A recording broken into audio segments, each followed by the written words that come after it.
किसानों की मूंग की समस्या को लेकर युवक कांग्रेस के कार्यकर्ताओं ने भाजपा सरकार को किसान विरोधी बताते सरकार को जमकर कोसा। विधायक पुत्र नरेंद्र सिंह के नेतृत्व में स्थानीय विधायक मानस भवन से युवक कांग्रेस के कार्यकर्ता नारेबाजी करते हुए एसडीएम कार्यालय पहुंचे।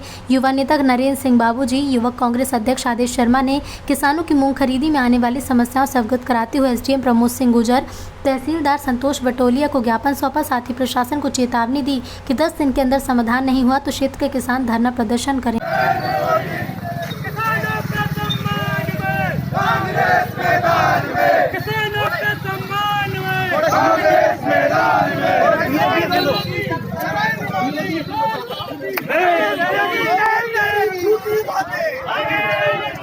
तेरी मत की बातें रखी गई थी और अगला कदम क्या?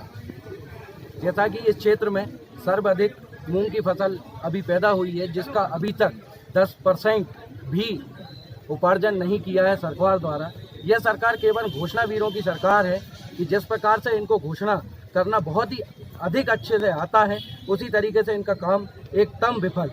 और युवा कांग्रेस के द्वारा आज माननीय एसडीएम महोदय को ज्ञापन दिया गया है कि जितने भी रजिस्ट्रेशन मूंग के किसानों के किए गए हैं, उन सभी की मूंग की फसल जल्द से जल्द पूरी उपार्जन की जाए एवं शीघ्र ही उनका भुगतान किया जाए। अगर इस प्रकार इनकी मूंग की उपार्जन में देरी होती है तो आने वाले 10 दिनों के अंदर किसानों के समक्ष यूथ कांग्रेस एक बहुत व्यापक आंदोलन करेगी, जिसमें राष्ट्रीय राजमार्ग 12 हम व्यापक रूप से जाम करेंगे।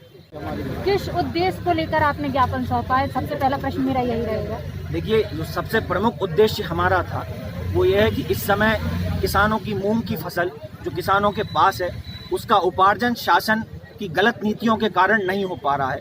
विगत 1-1.5 महीने से किसान इसे लेकर के बहुत परेशान है और ये इस क्षेत्र की बहुत ज्वलंत समस्या है।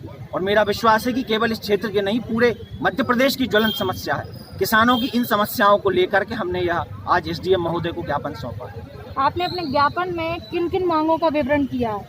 हमारी वैसे तो मांगों की एक फहरिस्त है, लेकिन जो प्रमुख मांगे हैं हमारी, वो मैं आप लोगों के माध्यम से समस्त किसानों के समक्ष प्रेषित कर दूं। हमारी सबसे पहली मांग ये है कि जिस दिन से मूंग की फसल किसान के हाथ में आई है, उसी दिन से उपार्जन को लेकर सरकार ने एक भ्रम की स्थिति बना करके रखी हुई है। किसान सोचता है कि मैं जाकर के अपनी उपज विक्रय कर दूंगा। वह सेंटरों के निरंतर चक्कर काटता है, कभी किसी के मैसेज लैप्स हो जाते हैं, कभी सेंटरों पर व्यवस्था नहीं होती और वो किसान 15-15, 20-20 दिन उन उपार्जन केंद्रों पर रहे आते हैं। और उसके बाद जब वो खुले मैदान के नीचे बारिश में वहाँ रहे आते हैं, उसके बाद किसानों से कहा जाता है कि आपकी फसल नॉन एफएक्यू है। हमारा ये सबसे प्रमुख मांग है कि किसानों की जो फसल की स्थिति आज है, उसे नॉन एफएक्यू बनाने की समूची जिम्मेदारी शासन की है कि वो बरसात के मध्य में अब कहीं जाकर भी मूंग का उपार्जन नहीं हुआ है पूरी तरह से। इसका सबसे बड़ा जिम्मेदारी सरकार की बनती है। वो मूंग का एक एक दाना, इस क्षेत्र के किसानों का एक एक दाना 7196 समर्थन मूल्य पे करें, ये हमारी सबसे प्रमुख मांग है। यदि 10 दिन के भीतर इस व्यवस्था में हमें बदलाव नहीं दिखता है, 10 दिन के भीतर किसान संतुष्ट नहीं होते हैं, तो हम एक बार पुनः किसानों के नेतृत्व में, हमारे जनप्रतिनिधि माननीय विधायक महोदय जी के नेतृत्व में एक बार पुनः आंदोलन करने के लिए बाध्य होंगे। आप लोगों की मांगे हैं और अगला कदम क्या रहेगा? देखिए, पूर्व में मेरे साथियों ने मांगों का तो विवरण आपको दे ही दिया है।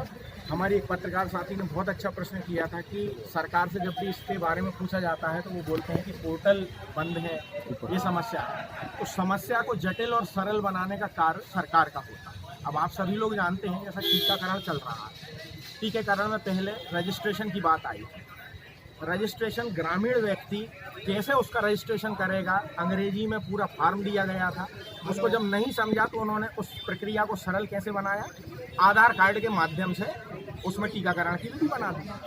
अब ये चाहें तो मूंग खरीदी में भी उस जटिल प्रक्रिया को सरल कर सकते हैं। तो इस बात को आप ये समझ लें कि पूरी सरकार की सुनियोजित साजिश है कि किसानों का बिल्कुल उपार्जन न किया जाए, क्योंकि इसके पास फंड नहीं है, खाली जुमले ये दे रहे हैं और किसानों को पूर्ण रूप से मूर्ख बना रहे हैं।